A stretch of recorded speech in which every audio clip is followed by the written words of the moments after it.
Hi, everyone. My name is Ryan Vickers, and I'm the creative consultant here at Pop Whiz, and you are watching the second episode of the Pop Whiz After Show. And in fact, you just watched episode 108. Cornwall is Ryan Gosling in the house. We hope you enjoyed it. With me today is my special guest. Special guest, will you introduce yourself, please? Hi, my name is Britney Castleman. I had the privilege of being one of the writers, one of the trivia writers for this season of Pop Whiz.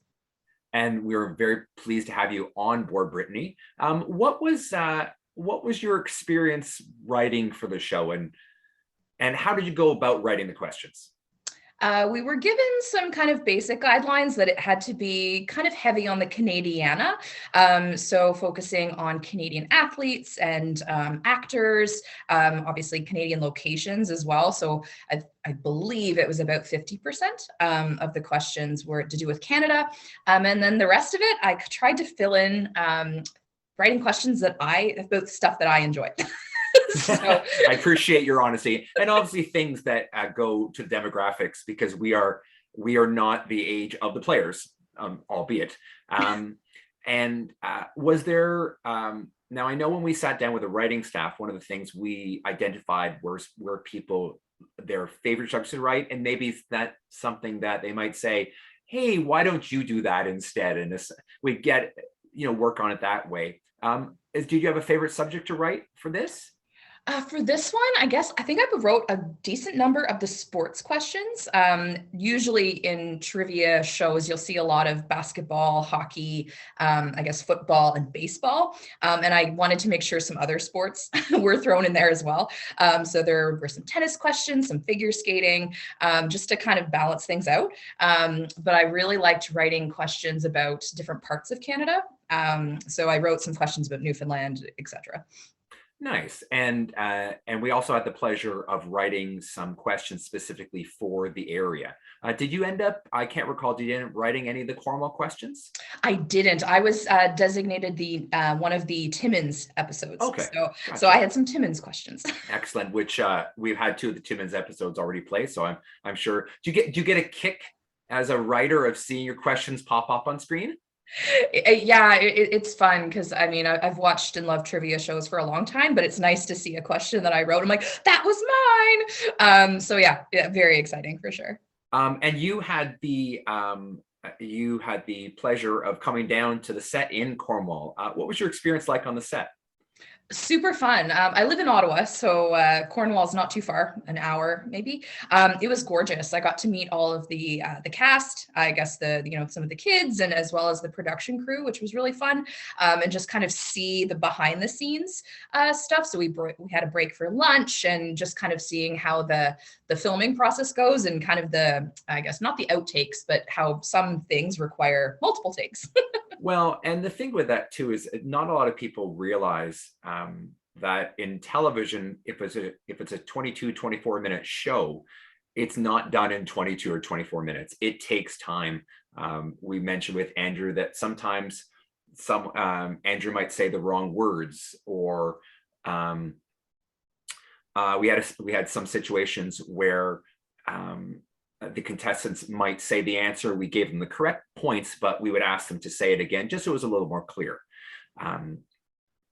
Just because we want to make sure that everyone can be heard on the broadcast.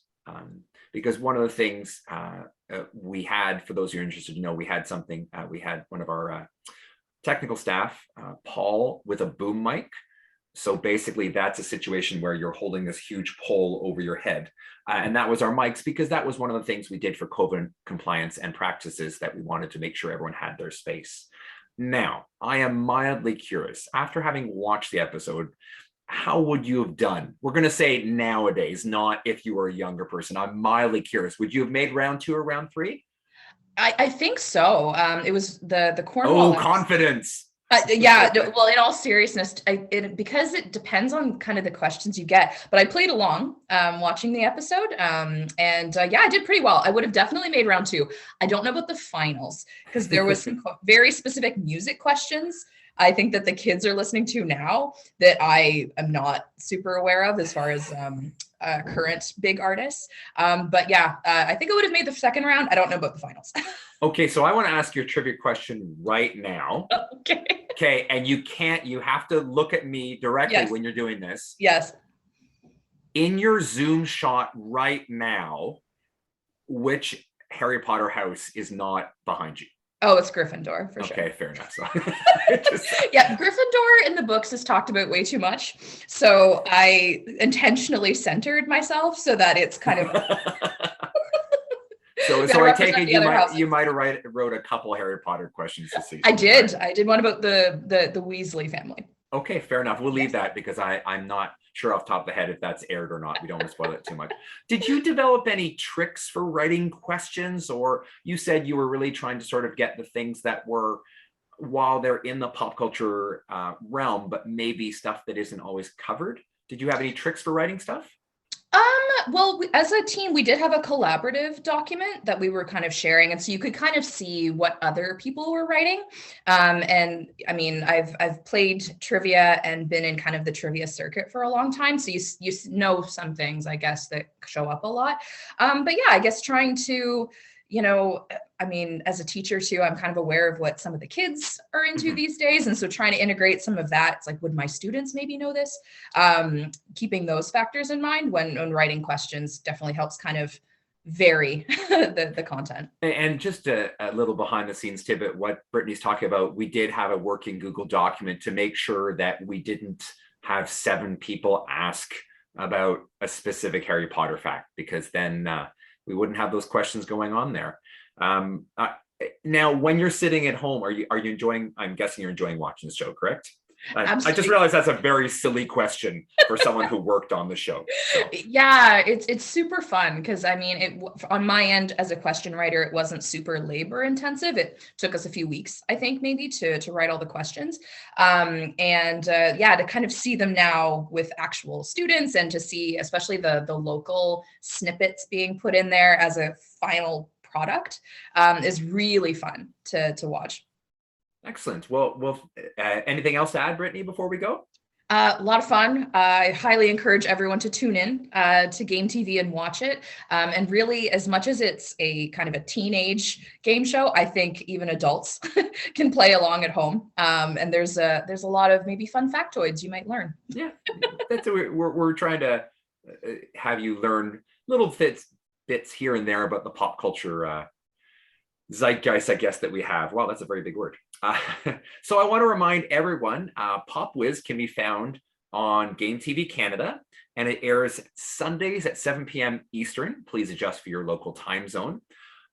If you're not able to catch it on the broadcast on Sundays at 7, you can also check out Game TV's website. And specifically, we are at www.igametv.com/pop-whiz. That's igametv.com/pop-whiz. So it's Pop Whiz, and you put that little hyphen there in the middle.